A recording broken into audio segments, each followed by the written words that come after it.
Hi guys, Geekonomics here. So I'm just going to run through, first of all actually just a few comments that have been made in light of the recent videos that I put up with regard to this or these potential papers.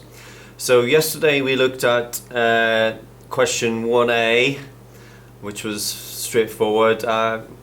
With regard to the diagram for that, it's perfectly acceptable to use the LRAS as a label for your aggregate supply curve, or you can use the KAS, the Keynesian aggregate supply curve. It's absolutely fine to use either. On 1B, analyse the reasons why the UK's economic recovery may not be sustainable.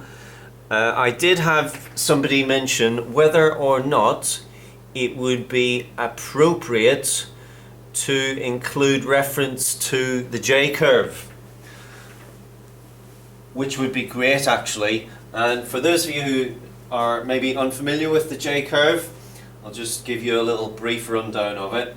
So the basic premise is that we have an economy which is running a trade deficit, which of course if you look at extract 2, that is the case for the UK. And at some point in time, and the point in time in this instance would be this point here, right here. At some point in time, the government decides, okay, we've got to arrest this deficit, we've got to improve matters, try and move into a surplus, and so at this point we are going to depreciate our currency. And as a consequence of the depreciation, over time, the deficit moves from trade deficit to a trade surplus position. You will know, I'm sure, that in the short term, however, the deficit will actually get worse before it gets better.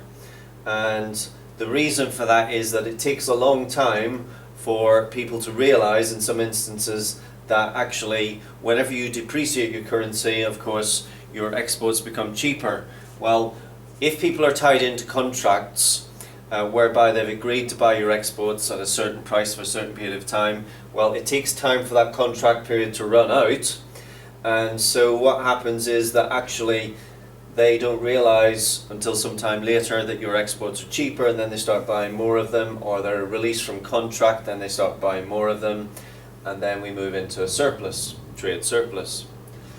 Now of course that only applies, according to the Marshall-Lerner condition, that only applies if the price elasticity of demand, the PED,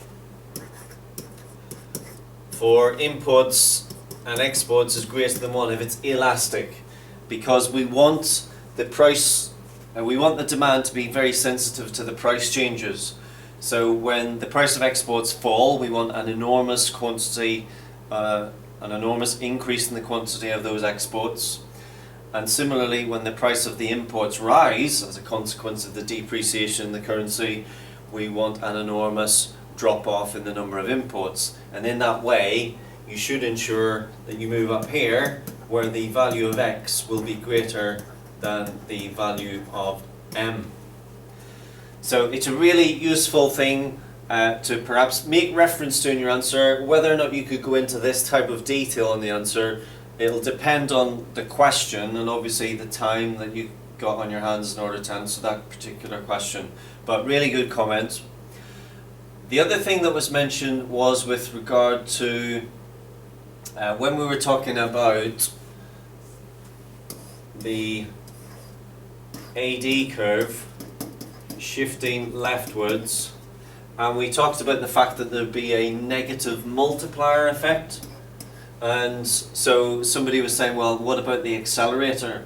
So the accelerator would also be a great term to include at A2. And as you'll know, the accelerator and the multiplier fit together very nicely. Just be careful when you're talking about the accelerator. You don't get an accelerated rate of investment simply because GDP goes up. It's to do with the rate of change, the accelerated rate of change of national income. So if national income suddenly spikes and shoots up, then you might find in an economy, in order to keep pace with demand, you'll get an accelerated rate of increase in investment, which leads to the multiplier effect, and the cumulative effect of those is to rapidly boost aggregate demand. So it's another great point talking about whether or not it's appropriate to use the accelerator in our explanations alongside the multiplier. So thanks for those comments.